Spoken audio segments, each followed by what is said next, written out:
We flew a mission every other day.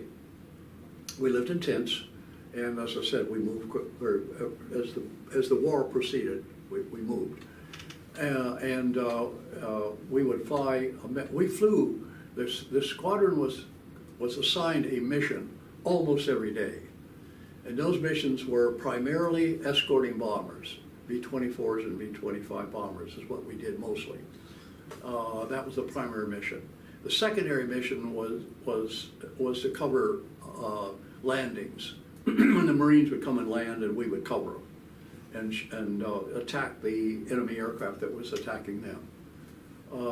The third mission we did was called seek and destroy missions, which we would go out, our squadron would go out, and we would go and seek out Japanese fighters and bombers wherever we could find them and shoot them down.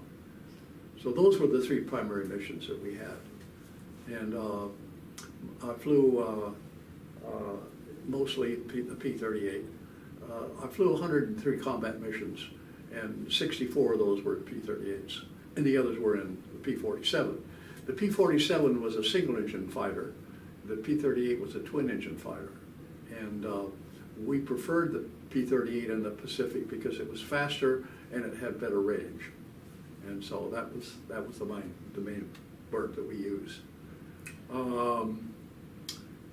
Sometimes we would go on bombing missions.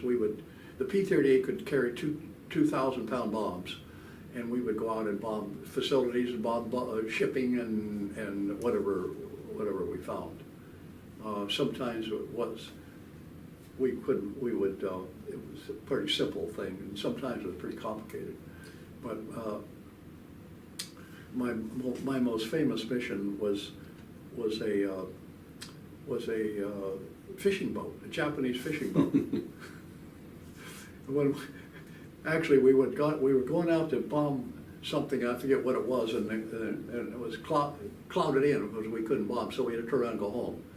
And we were carrying the bombs, of course. We had bombs underneath the plane, so we had to take them back home because the target was socked in with bad weather. And on the way back, we see this little Japanese fishing boat. And we said, well, it's a Japanese target, so we'll bomb it.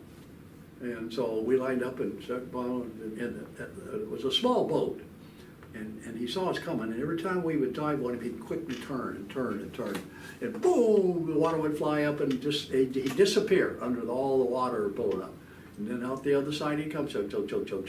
So anyway, long story short, we had 16 airplanes, and each power plane had 2 bombs, so we dropped 32 bombs on him and never hit him. So it was. But somebody called on the radio and said, well, we go down and strafe him, that's easy. We go down, we could blow him right out of the water with our guns. And the CO said, leave him alone. He got through, he made it through all 36 bombs, let him go. So we said, okay, so we let him go.